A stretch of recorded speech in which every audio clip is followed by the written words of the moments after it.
I used to fake being asleep so my dad would carry me to bed. Last night, I did it for him. When I was a kid, I'd stay up late on the couch watching TV with my dad. I always pretended to fall asleep, even when I wasn't tired, just so he would carry me to bed. There was something magical about those moments, the way he'd gently scoop me up, the smell of his flannel shirt, the safe rhythm of his steps. He never called me out on it. He always just picked me up. Time flew by. I grew up, moved out, built my own life. My dad started getting older, slower, until one day, he didn't really leave the couch much at all. The silence in my dad's house isn't just quiet anymore, it's thick, heavy, like a blanket woven with dust motes and unspoken anxieties. Last night, it felt particularly suffocating. I'd stopped by after a draining Tuesday at the office, the kind where spreadsheets blur into existential dread and lukewarm coffee becomes your primary food group. Driving over, I rehearsed the usual cheerful updates, the deflection tactics honed over years of watching him gradually fade. But the moment I stepped inside, the practiced buoyancy deflated. He was on the couch. His couch. The same faded floral print monstrosity that's occupied that exact spot against the living room wall since the Carter administration, or near enough. It's worn smooth in the exact contours of his body, a textile ghost of countless evenings spent there. The TV mumbled, some generic game show host laughing too loud, casting flickering blue light across his face. He was asleep, or nearly there, head tilted at an angle that looked uncomfortable, mouth slightly agape. The remote lay precariously balanced on the armrest, threatening to clatter to the floor and shatter the fragile piece.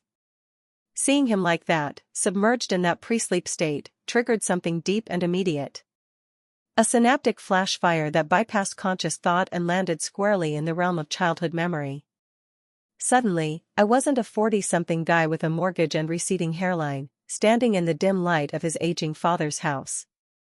I was 7, maybe 8 years old, swimming in oversized pajamas, strategically positioned on this very same couch. Back then, the late-night TV wasn't background noise, it was a forbidden Narnia. Carson's monologue, grainy reruns of The Twilight Zone, creature features that were probably terrible but felt terrifyingly real in the dark, these were the treasures unearthed after Mom had gone to bed. Dad would be there, maybe nursing a beer, maybe just staring into the flickering images, the lines around his eyes softened by the low light. And I, perched beside him, would fight sleep with the ferocity of a soldier defending a hill. But inevitably, the warmth of the house, the hypnotic drone of the television, and the sheer lateness of the hour would conspire against me. Except, often, they didn't have to conspire that hard. I became a master strategist of simulated slumber. I learned the exact rhythm of breathing that signaled deep sleep, the precise way to let my limbs go slack, the subtle twitch that sold the performance. Why? Because the payoff was pure magic. It wasn't just about getting to bed without the dreaded "okay, lights out" sport command. It was the ritual. The moment Dad would finally notice my unconscious form. There'd be a soft sigh, the rustle of his flannel shirt, always flannel, smelling faintly of sawdust, Old Spice, and maybe a hint of the day's exertion, and then the scoop. He had this way of gathering me up, one arm under my knees, the other supporting my back, that felt like being enveloped by safety itself. I'd press my face against his chest, inhaling that familiar scent, feeling the steady, reassuring thud of his heartbeat beneath my ear. The journey from the couch to my bedroom down the short hallway felt like a grand, slow-motion procession. I'd feel the gentle sway of his steps, the careful navigation around the corner, the slight dip as he bent to deposit me onto my bed. He never jostled me, never rushed. It was a transfer executed with the care of someone handling precious cargo. He'd pull the covers up, sometimes brush the hair off my forehead, and linger for just a second before clicking the door almost shut, leaving just a sliver of hallway light slicing across my room. He had to know, right? Kids aren't that good at acting. Surely he recognized the slight tension in my body, the breath held just a fraction too long. But he never called me out. Not once. He played his part in our unspoken agreement, granting me those moments of effortless transport, of feeling utterly secure and cherished. It was a secret language of love, spoken through feigned sleep and gentle lifts. Time, that relentless thief, stole those nights piece by piece. Adolescence arrived, bringing with it a self-conscious need for independence. Staying up late became about friends or furtive phone calls, not cozy couch time with dad. Then came college, moving out, building a career, marriage, my own kids eventually.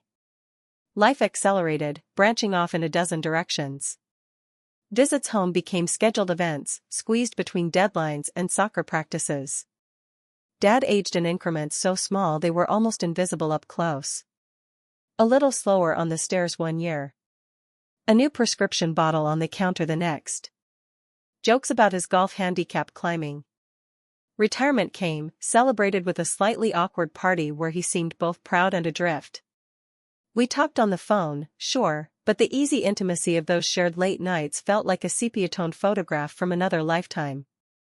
He became dad on the phone, a voice dispensing advice or asking about the grandkids, less the physical presence who smelled like flannel and carried me to bed. Then the increments became larger, harder to ignore. The forgetting of names. The shuffle that replaced his walk.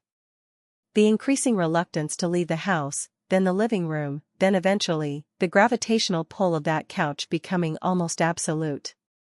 Doctor's appointments multiplied. Conversations started to loop.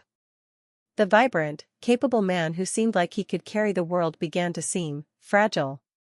And that's the man I saw last night, dozing under the artificial glow of the TV. Not just tired from a long day, but weary deep in his bones. The kind of exhaustion that sleep doesn't fully erase. His hair, once thick and dark, was now a wispy silver halo.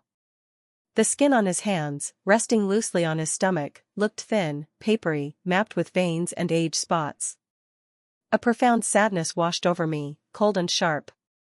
The sheer, brutal unfairness of time's passage. I stood there for a long minute, maybe longer. The game show ended, replaced by a loud commercial for reverse mortgages. The jarring shift in volume made him stir slightly, a low mumble escaping his lips. Without thinking, I picked up the remote, its familiar plastic worn smooth, and muted the sound.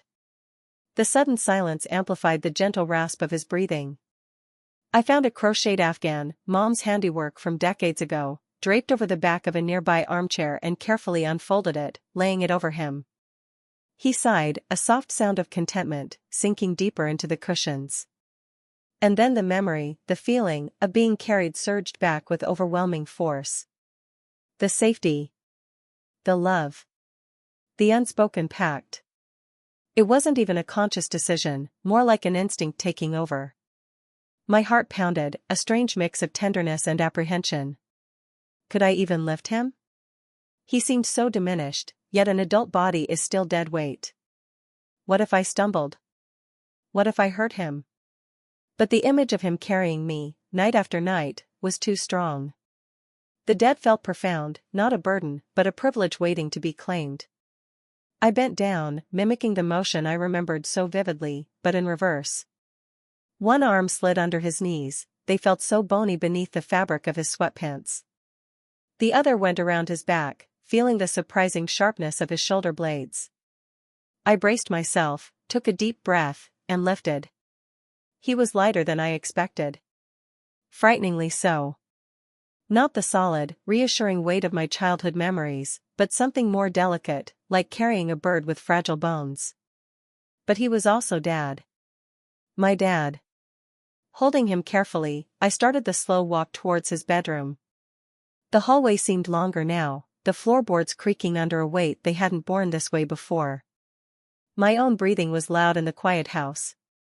I focused on each step, pouring all my concentration into being smooth, gentle, just like he used to be.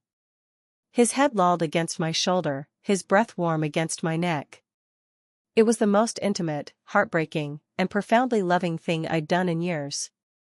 I navigated the turn into his room, the familiar scent of his space, different now, maybe liniment and something vaguely medicinal mingling with the old memories.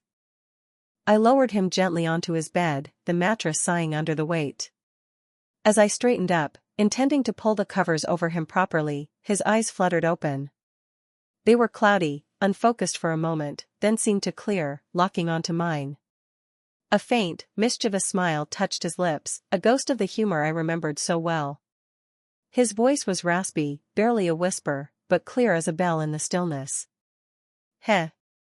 You always were good at pretending to be asleep." The air punched out of my lungs. Tears I hadn't realized were welling up suddenly burned hot behind my eyes. He remembered. Through the fog of age, through the years, through the slow decline, he remembered our secret game. That specific detail, that shared conspiracy of love from 30-odd years ago. A choked laugh escaped me. "Yeah, well, I managed," my voice thick, learned from the best carrier. His smile widened slightly, and his eyes drifted closed again, seemingly content.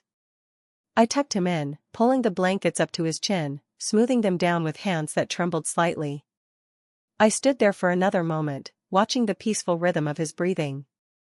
The weight of the years, the reversal of roles, the fierce, protective love, it all coalesced into a single, sharp point in my chest. I don't know how many more nights like this there will be. Time keeps stealing, relentlessly. The couch waits, the silence gathers. But last night, for a few precious moments, time bent. The roles reversed, the debt was acknowledged, and the love was spoken, not in words, but in the careful, steady act of carrying him home. I'll carry him for as long as I can. It's the least I can do. It's everything.